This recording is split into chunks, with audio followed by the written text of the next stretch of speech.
Je vous présente aujourd'hui un tarot un petit peu particulier, c'est le tarot numérologique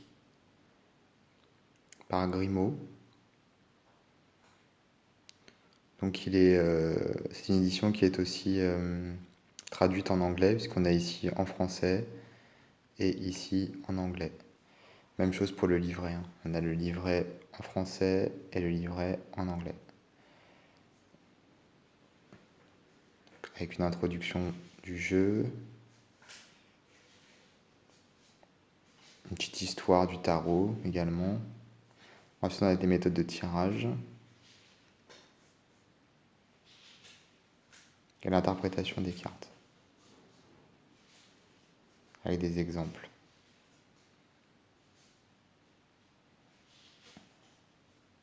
En fait, interprétation des cartes, ce sont des exemples. Ensuite, on a les initiations au nombre, donc des explications pour chaque nombre, la signification. Et ensuite, les 22 arcanes majeures. Et ensuite, des indications pour les as et les figures de cour. Pour les arcanes mineures, en fait, on doit se fier aux initiations au nombre. Voilà. Comme vous pouvez le voir, le jeu est petit, puisqu'il rentre dans une main. Alors, on a ces cartes-ci, qui sont numérotées de 0 à 9, et qui ont un arrière totalement vierge. Et donc sur ces cartes, on peut voir donc des thèmes, les talents que vous cultiverez, comment vous exprimez, et traduit en anglais. Ici, sur quoi vous établir, ce que vous devrez construire. Donc en fait, on utilise ces 9 cartes pour les tirages. C'est ce qui est expliqué dans le livret. En fonction du thème ou de la question qu'on se pose pour le tirage, on les dispose. Parce que c'est écrit ici en fait. Soit on en prend 3, soit on en prend 5, soit on en prend 7, soit on prend les 9. On en prend 9. Par contre, je ne comprends pas bien, c'est qu'il ne parle pas il n'y a pas de tirage avec toutes les cartes, puisqu'il y en a 10, puisque le 0 est à compter également. Mais bon, c'est pas grave, je pense. On choisit les cartes en fonction et ensuite on recouvre avec, avec le tarot. Donc les cartes de tarot se présentent comme ceci. On a également du coup un thème écrit, enfin même deux, imagination, invention pour le battleur avec le numéro. Ensuite on a créateur, charmeur, séducteur et en anglais en dessous. On a la même chose pour chaque carte.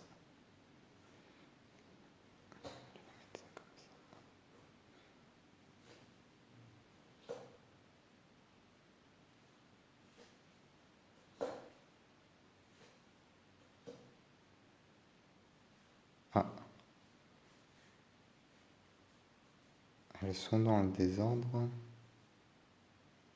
Ah non, c'est juste qu'en fait, être attribué à chaque carte un numéro en plus du numéro de la carte. Ça, j'avais pas fait attention. Parce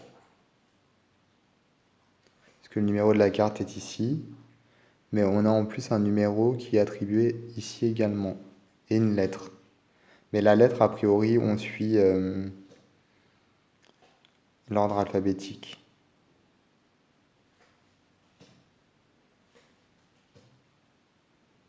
Par contre, pour le numéro écrit en dessous, est-ce qu'il y a une indication?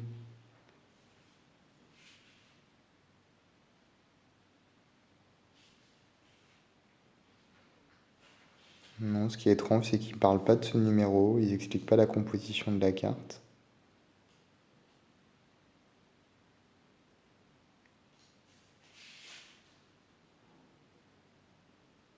Ah si, ils expliquent ici.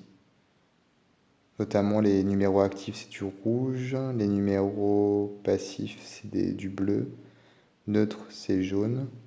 Et ici, il y a toute une méthode de calcul par rapport à Pythagore, et ils expliquent. Il faut tenir compte des couleurs également, bien sûr.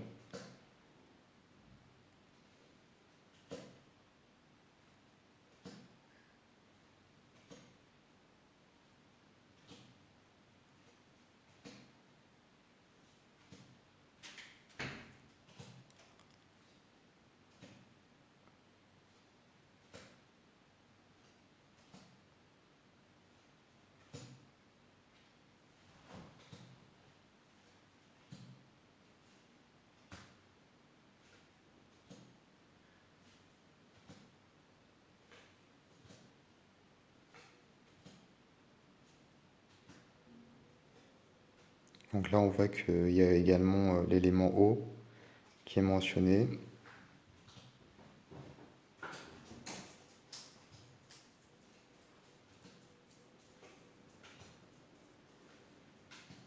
Ici, c'est l'élément R.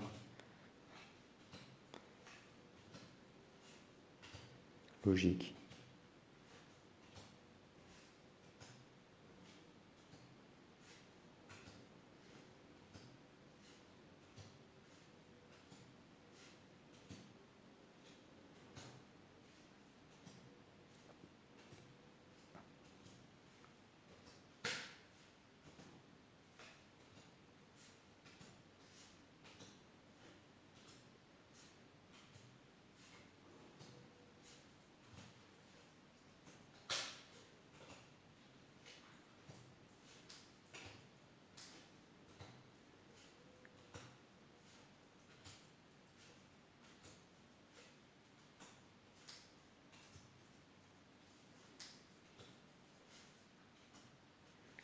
Donc le dos. Voilà, donc c'est un tarot qui est spécial et qui est très intéressant. Voilà, j'espère que cette vidéo vous a plu et je vous dis à bientôt pour d'autres vidéos et d'autres jeux.